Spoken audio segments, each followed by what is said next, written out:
Hello and welcome back to Board Game Acrobat, where today I'm going to be going through my thoughts and feelings on this here King of Tokyo power-up.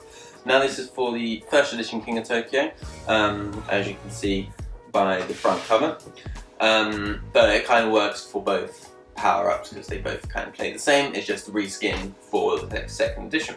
So, Iello King of Tokyo is a 2 to 6 player game, ages 8+ and plays in 30 minutes. So what does this box, this power-up box, this expansion box 1 add to the game? So right off the bat it adds a new character, as you can see on there, and his name is Pandakai. Kind of like all of the other characters, starts off with 10 health and 0 stars. In that aspect he's exactly the same, but the other part of this expansion does change it up a bit. It's going to add power-up cards to the game, and power-up cards are kind of like market cards, but they're specialised to your character. So you're going to be getting cards that you have secretly that nobody else can buy, and then you can play them whenever you want. Some of them, like the market cards, will be temporary effects, some of them will be permanent effects, and yeah, we'll get in this and I'll show you that in a bit more detail, and at the end I'll talk about how I think it goes. Developed by Iello, as you can see down there. Right. So, first of all, Pandakai's design, what I think about that. Now, I really like it. So, like, it's a little panda dude. Kind of, I want to say Japanesey, but I'm hoping I'm getting that right. If I'm not, I apologise very much. And yeah, but yeah, I really like him. Kind of got samurai feels to him, and yeah, I enjoy playing him. Not really much more to say on that. So let's get on to the power-ups themselves. So the power-ups, they play like this. Each character in the base set, this one is for Pandakai, each character in the base set, and I should say this expansion, has their own power-up cards, which you would shuffle up together before playing, and they'd sit in front of you face down, and everyone, such as like the king there, would have their own power-ups. And then, while you're rolling, if you end your turn with 3 hearts, while you're in Tokyo, like normal, they don't heal you, but you do get to get a power-up card, so there's that. If you're outside Tokyo, they heal you like normal, and you also get to pick up a power-up card. So when you pick up a power-up card, you can keep it secret, you don't need to show anyone, and there are 2 power-up cards you can get.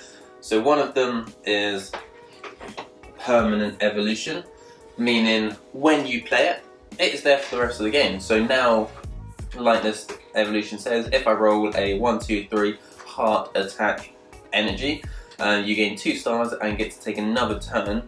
All other results still count, so you gain 1, heal 1. And that's a permanent card, so that's going to be affecting me throughout the rest of the game. This one, however, as you can see, there is a temporary card, meaning, like I said, keep it secret, and then when I play it, it will have a temporary ability, meaning discard this evolution card when a monster buys a card, return the card and refund any energy spent. Choose a card he can afford to purchase, he must purchase that card. So that might be a bit fun to like, kind of like, screw someone over, like if there's a really bad card in the marketplace and nobody's getting it, and there's a really good one that somebody buys, and you can like swap it over. But as soon as I used it, because it's temporary, that will then go in the discard pile. And that is how the power-ups work. There is a more in-depth video on the channel if you want to go check that out. But my thoughts and feelings. My game group plays King of Tokyo quite a lot. We have a few different types of King of Tokyo, and yeah, we played different types. This one, the power-up, it adds something new. and that's what I like. It like something that such as hearts, where when you're in Tokyo, you're not able to heal, so one of the dice sides are completely useless. This adds in, if you, like, say on your last roll you accidentally roll three hearts. I know 3 is a lot to accidentally roll, but it happens.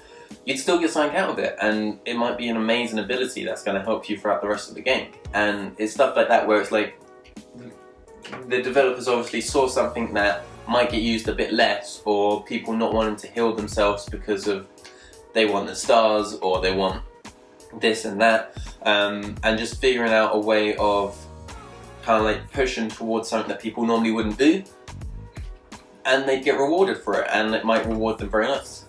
So we don't play with the power-ups every single time. We do like to mix it up on the versions we play with King of Tokyo, which is nice because there is a lot out there to be able to do that in the first place. But the power-ups, it's always enjoyable when we play it. Mainly play power-ups with a smaller group, because with a big group, I don't know, it just seemed that the power-ups coming up less because we were focusing on trying to get them out of Tokyo, because otherwise it's going to be harder for us. But that's just our group. And yeah, other than that, we very much enjoy the power-ups. They're always great. And I think, to be fair, that is all I have to say on them. So I hope, and yeah, I do recommend that if you have King of Tokyo, if you've played it for a while, that you at least consider looking into this. I've given you any information that I see about it. Because yeah, it just adds another little flair to the game and can be exciting. But if you have promo cards, a lot of the promo cards don't have power-up cards. And that's the only bit that can be a bit awkward or annoying, because like if you're like myself and you like collecting, you have a bunch of the promo cards, but when you play with power-ups, you either have to figure out which character you think would match them the most, but it still doesn't feel quite right, or you don't play the power-ups when you use your promo characters, which is a bit sad.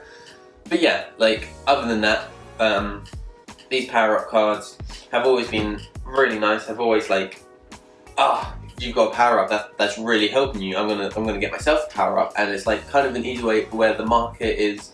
It just adds another thing where the market is one place to get stuff, but power-up cards are specific to your characters, and yeah, that's really nice. I hope you liked this video. If you did, make sure you hit that like button, and please consider subscribing for more videos like this and more board game content. Until next time, share the love of board games.